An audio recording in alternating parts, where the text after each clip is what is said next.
WNST, what are the odds that it would be Super Bowl 52 where number 52, Ray Lewis, is expected to be going in to the Pro Football Hall of Fame? We will be running a bus trip out to Canton, Ohio.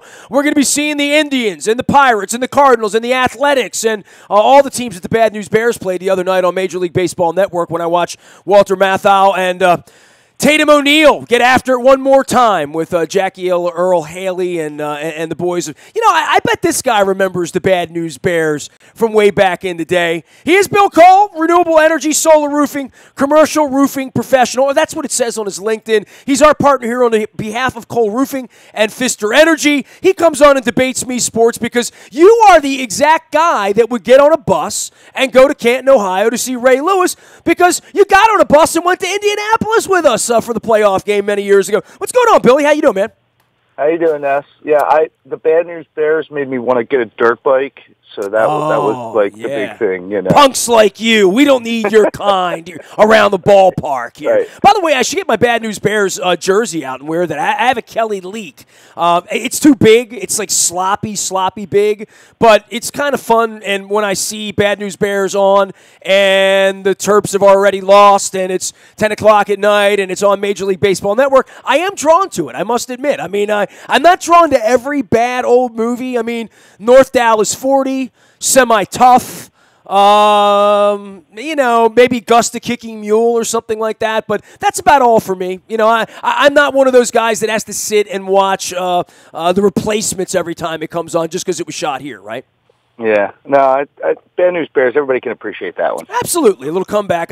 You hear the music and Tanner Boyle and all that stuff. Well, the bad guys in that movie were the Yankees, right? I mean, after they dumped the ketchup onto the kid's head and all that, the Patriots are the bad guys, right? I mean, and for all of my lifetime, I mean, most of our lifetime as younger people, we didn't really hate Boston. I mean, the Patriots were benign. The Red Sox were lovable losers. The Celtics were sometimes, if you hated the Lakers, they were the good guys, I guess.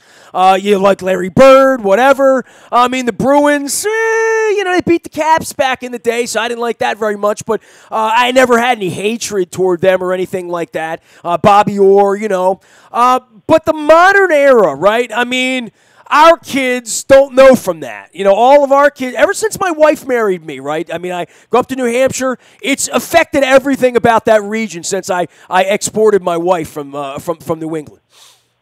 They are the Duke of football, right? So, you just know that they're going to find a way to win, and you root against them, and it doesn't really matter.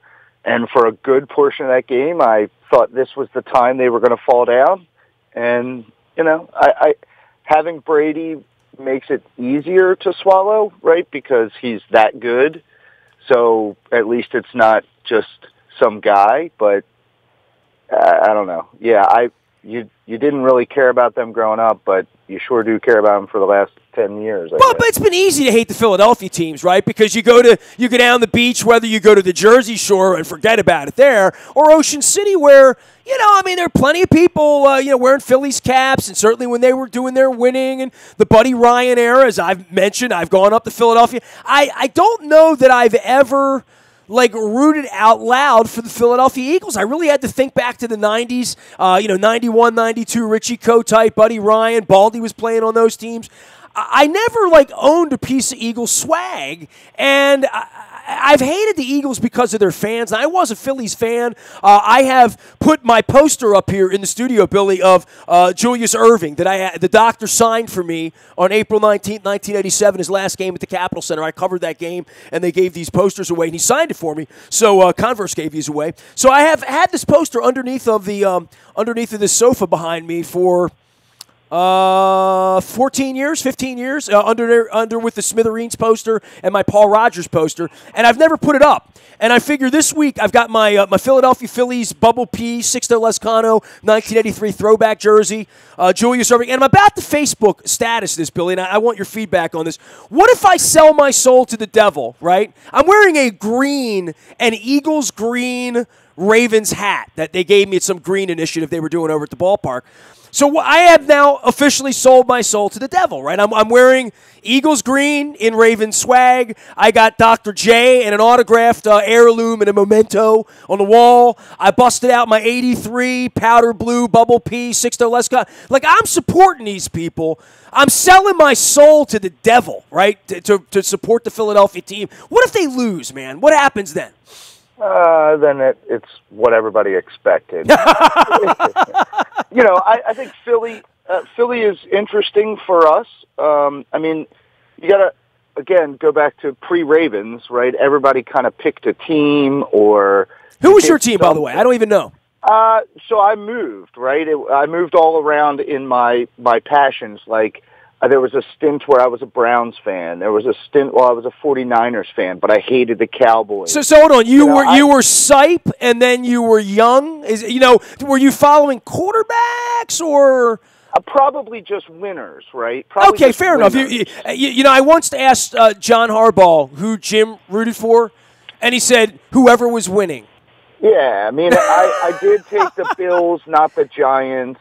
So, I mean, I think everybody moved around. And so I have some friends who moved and became, they didn't move, but they moved their alliances to the Eagles. So I know more people who were excited about the Eagles being there. And it's kind of like more okay if you're an Eagles fan today than if you were a Redskin fan or, anybody who's a New England fan from around here.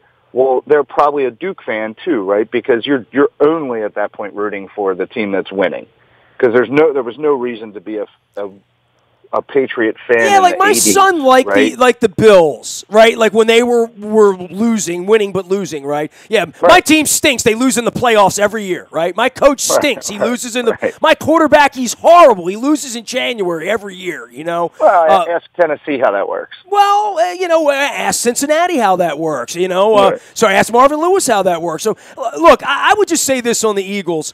They're there. They're knocking on the door.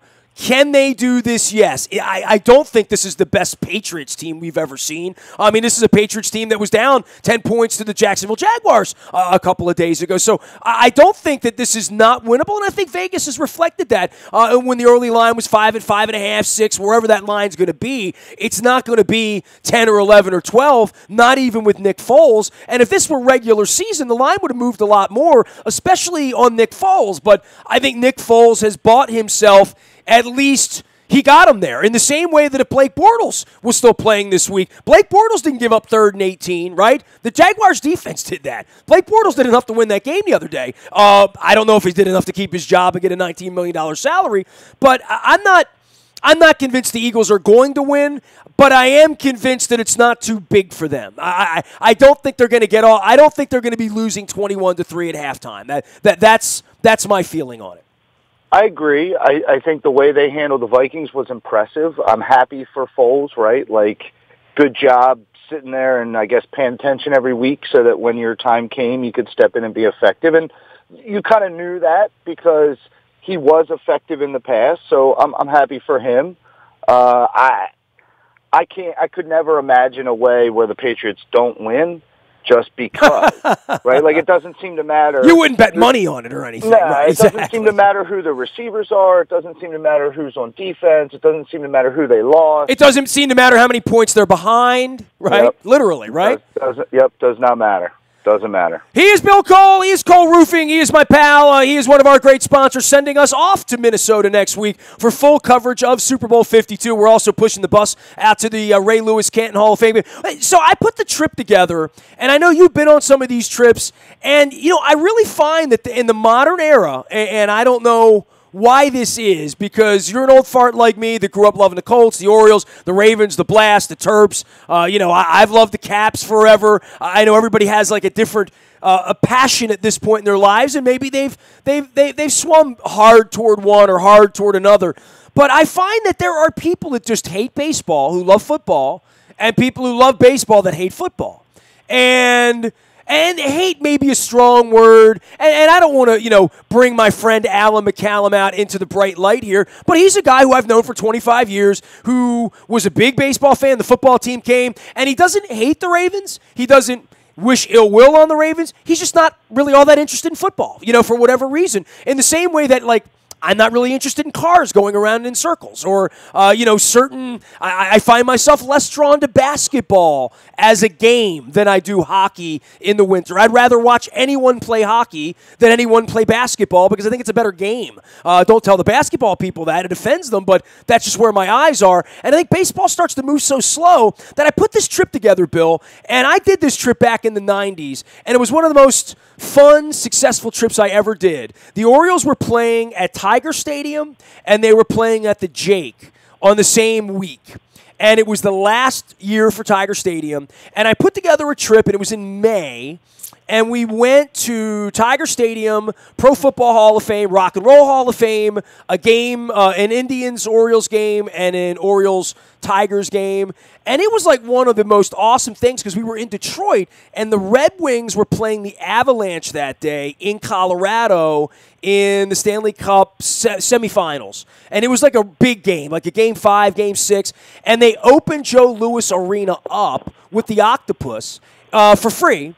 And anyone could come down and watch the game. So they had, 12,000 people in the rink watching the game. And we took the bus over there, and we watched the hockey game in the rink by vote of everyone on the bus. It was unanimous. Everyone said, hey, Joe Louis Arena, let's go, So we went over there. So I had this great trip. So this time I put this trip together. Do you believe I'm getting pushback on people who are like, nah, I don't want to go to the Pirates game on the way home? I think that's, like, I don't know that we really have sports fans anymore as much as I love the Ravens, I love the Orioles, I love the Terps, and I only have enough affinity for one or two or three, and that's it. And I'm not interested in baseball or in college basketball. I'm only interested in the Terps, Yeah, I mean, I think everybody has their lean. Like, I'm not a huge baseball guy. But you would go to a Pirates game on a Sunday after seeing Ray Lewis go in? That would not interest you? I mean, I guess it could, right? Like, I don't know that I have time in today's hectic world to take that trip. But maybe. But it's a 3-day trip. If you're going to be on the trip anyway, and you're driving through Pittsburgh anyway, why would you not get off and see what I believe to be one of the most beautiful ballparks in the country? Like, if you haven't seen a ball game at PNC Park on a Sunday afternoon against the St. Louis Cardinals, and you're driving through the city anyway, and I'm letting you off at the front door and giving you a ticket to go in and watch 6 innings of the Pirates and the Cardinals and get a Permane and hang out and get back on the bus at 4 o'clock, and we'll go down the mountain. I mean, I know you don't care who wins, right? I mean, obviously. Well, maybe you do. Maybe you hate the Pirates. You should anyway. No, I mean, there is an allure to the idea of getting to these locations, right, and seeing the parks. And I think that's a big part of it. Like, I would love to be able to take time and, when you went through all the baseball cities, like that's definitely the interest. Dude, I've never been on a gondola, but if I was in Venice, I'd get on one, I mean, literally, sure, right? Sure. Well, anyway, so, I'm getting a little pushback on that. I find that to be a fascinating thing because this time of the year, Billy, and this is my transition for you from Super Bowl to baseball, is this is the time of the year in the olden days, right, where if the football team's done and they're not doing anything and they're keeping their coach and they're keeping their coordinator, we're waiting for the owner to say something and we're waiting for free agency and all of that stuff, this would be the time where, like, the Orioles would be having, like, a winter carnival downtown, right? And we'd be coming down to greet the new players and we'd want to hear what the manager has to say and we'd be selling that 4-letter word that begins with H, hope, right? And that's not happening here right now, is it?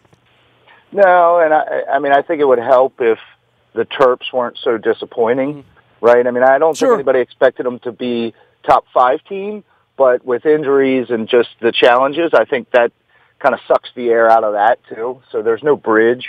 Well, that being said, they almost beat Michigan. They almost won it. I mean, the Ravens almost won in Pittsburgh. I got it, right? But it hasn't been for lack of being competitive. No, I don't think they're going to be competitive this week. I mean, Michigan State and Purdue go run all over them. Fun. They're fun, and I think that's what made it. That's what got everybody sort of early excitement, and then it's just been a challenge. But people will convert, right? We have to give up football now, and we've got to find something to watch, and it'll be the Terps for a while. And to your point, I mean. Hey, UMBC's opening the new arena next week, so I'm pimping the UMBC. So go down and see the new rack. Yeah, there you go. There you go.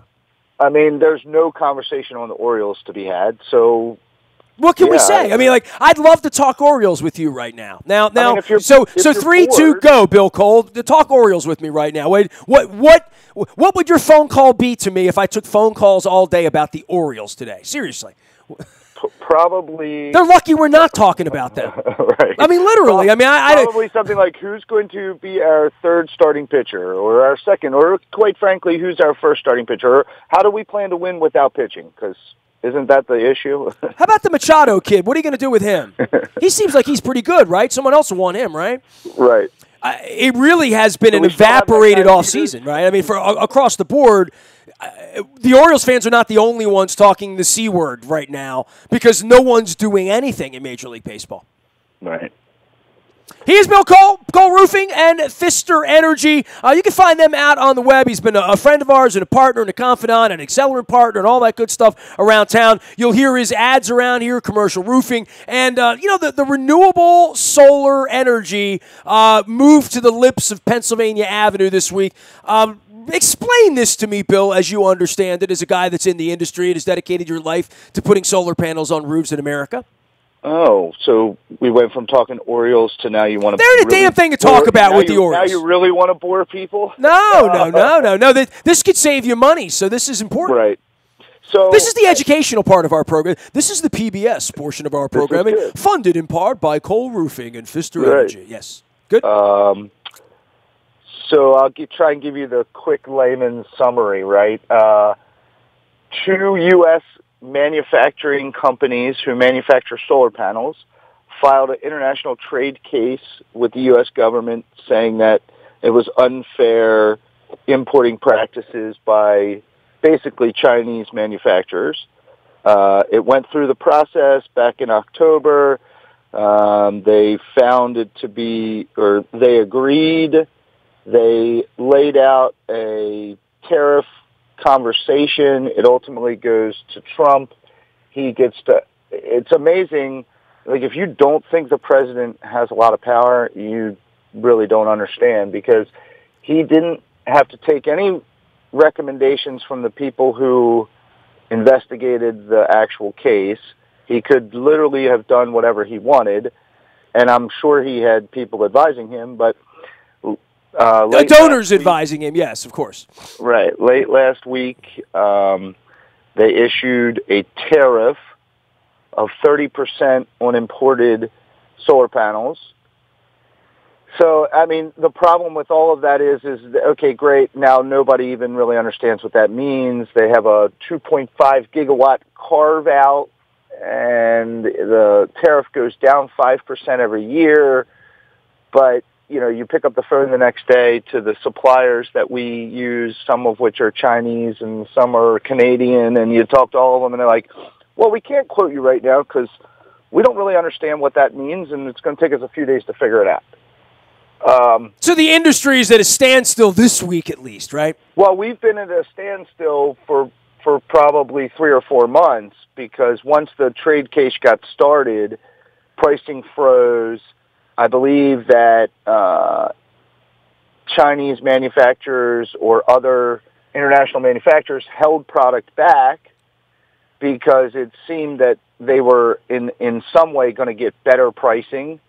So nobody wanted to really hurry up and sell anything. They wanted to wait until the pricing floor was established. Are there enough American companies making solar panels to support, solar panels in America?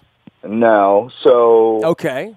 What's that's good to interesting know. Is the 2 companies that filed the case are both in bankruptcy. One is a U.S. company owned, like a U.S. subsidiary of a German company. The other is a U.S. manufacturer who recently built a facility but apparently didn't build it well enough to be able to compete. So both of them, if you get into the circles of all the people in the solar industry, they're all pretty mad at them.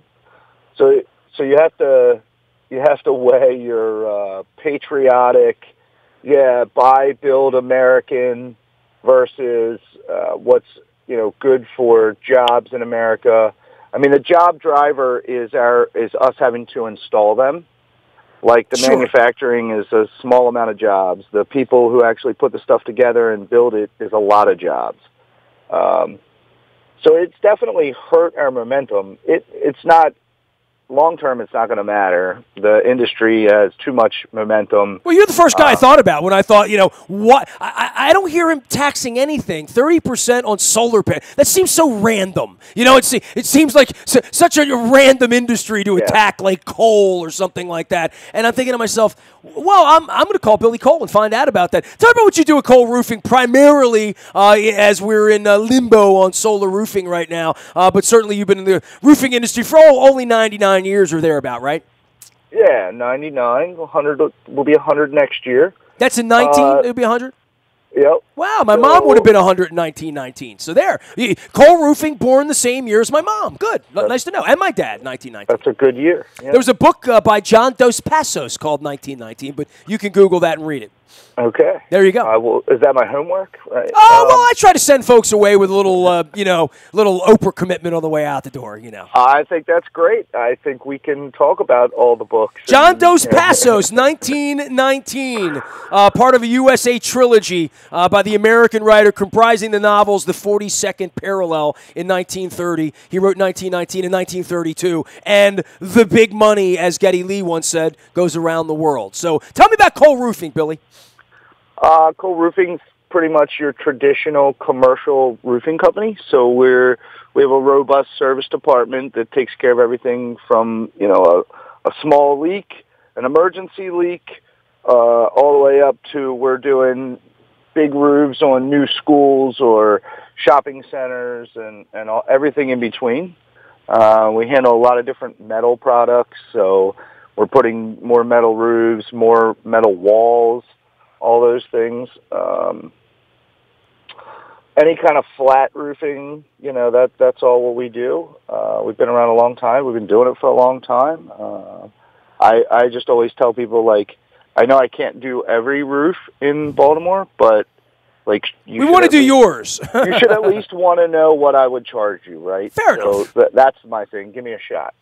Hey, man, appreciate you as always and all that you do to support us here at WNST and putting on roofs at churches up on the north side of town as well. You can find Bill Cole out on LinkedIn or just link to me, and I will link you to him out of Cole Roofing and Pfister Energy. And I would say Pfister on the air, but it's got a funny P, F-I-S-T-E-R. So if you want to find that, you can find it on our website as well. Who's going to win the Super Bowl, Billy? I would have to say the Patriots, as hard as that is to say. Are you really rooting for the Eagles? Are you going to get up off of your couch and cheer out loud if Torrey Smith catches a bomb? Probably. Good for you. Let's have some fun with this. He's the guy that I'm rooting for, sure. All right. Well, I got Schwartz. I got Torrey up there. Minnesota. Both the teams I was rooting for lost. So I was rooting for Minnesota. We had a fortunate opportunity to build some solar farms in Minnesota, so I got to meet a lot of really nice people up there, and so they were my, go-to team once the Ravens weren't in. I'm not going to lie. It's going to be a lot less fun next week. If Minnesota were in, it would just be more fun to be there than awaiting, Friday night. My wife and I were talking about going out and getting a Juicy Lucy burger. That's the burger where they put the cheese in it, and that all originated up there because what the hell else are they going to do? It's 5 degrees outside. Craft beer and burgers, right? So I said to her, let's go do that on Friday night, and I thought, ugh. Friday night at a Guy Fieri place in Minnesota when it's 5 degrees out and the Eagles fans are in town, I don't really want to go to that bar on Friday night. I said, it's a shame you're not flying out earlier, on Monday or Tuesday when it's going to be, pleasant. You betcha, don't you know? Minnesota. And then on Friday, by the time my wife gets to town, it's going to be well, you saw that video I shared on Facebook the other day, right? The Vikings fans just literally turned their cell phone on and walked into the stadium quietly, and you can see all of these Philadelphia, cretins screaming, double flying middle fingers, throwing beer at them, the whole deal. The usual Philadelphia treatment. Right. Yeah. I think that it's so cold, and you got to look at the weather because it just keeps getting colder every day. It gets closer to the game. If there was a home game for Minnesota, it would generally warm up the temperature for the people that are there. I think it's going to be pretty bitter cold for Philly fans. Yeah, I said to my wife, what are we going to do on Friday night? Like, we got the night free. Do you really want to go walk the streets on a 5-degree night? I mean, it's, the daytime high there all week's going to be 16, 18, 40. That's the daytime high. At night it's going to be 2 degrees, and I don't like being cold. I don't ski, Billy. You know that. But the NFL doesn't seem to be afraid of that. I mean, they do this a lot. I mean, Indy is no picnic, in February. Let me give you the forecast next week. It's going to be 19 when I land. It's going to get to 35 on Tuesday. And on Thursday, right around the time the Eagles land, high of 10, high of 10, high of 13. Super Bowl Sunday, it's slated to be 14 degrees with a low of -4. It'll be below 0 when I go to the airport at 4 a.m. after the game. So, that's what we're staring at here. Right. They got 12 inches of snow, 3 days ago. So, and whatever snow they got before that, it hasn't melted. So it's a winter tundra as much as there is one in the continental U.S. There's so much from going to the 2 Super Bowls with the Ravens. There's so much more to the experience that is not the game that it shocks me that the NFL continues to pick these cities because it has to detract from the experience. We'll find out. I mean, the Eagles fans won't think. I mean, they'll be frozen. They won't be climbing any poles out there at 2 below. And, I mean, I think it really speaks volumes about our society and America and where we are when we have to Crisco grease poles to keep people from climbing them. And as I said earlier this week, you can't grease every pole, but we do try in America. Billy, take care of yourself, man. We'll see you out there at Cole Roofing, and stay warm here this week, all right? All right, Ness. Thanks a lot, man. Bill Cole Roofing and Pfister Energy, educating us on solar panels, and I would have loved to talk Oriole baseball with him, but really, what's there to say? The BuyAToyota.com Audio Vault is there for you 24 hours a day. I am making a huge announcement next week, next Friday, from Super Bowl 52 about the future of WNST and my career. You'll definitely want to tune into that. That'll be next Friday from Minnesota. I am also putting a blog up about that. We've also got the blog's Purple Rain 2 hitting your morning newspaper each and every morning at 7 a.m. That is all brought to you by our friends at Planet Fitness at PlanetFitness.com, where it's still $10, never any commitment. Planet of Triumphs will give you the inspiration you need to get into the gym and get ready for beach time, whenever that is, as I'm headed off to Minnesota to freeze next week. Luke and I will be tableside at the Mall of America doing all things Hall of Fame, celebrities, rock stars. I don't know who's coming to Minnesota. I'm coming to Minnesota, and I'm going to make the most of it. And, a couple friends of mine might get some Super Bowl rings. So for that, I'm wearing the green hat all week, I think.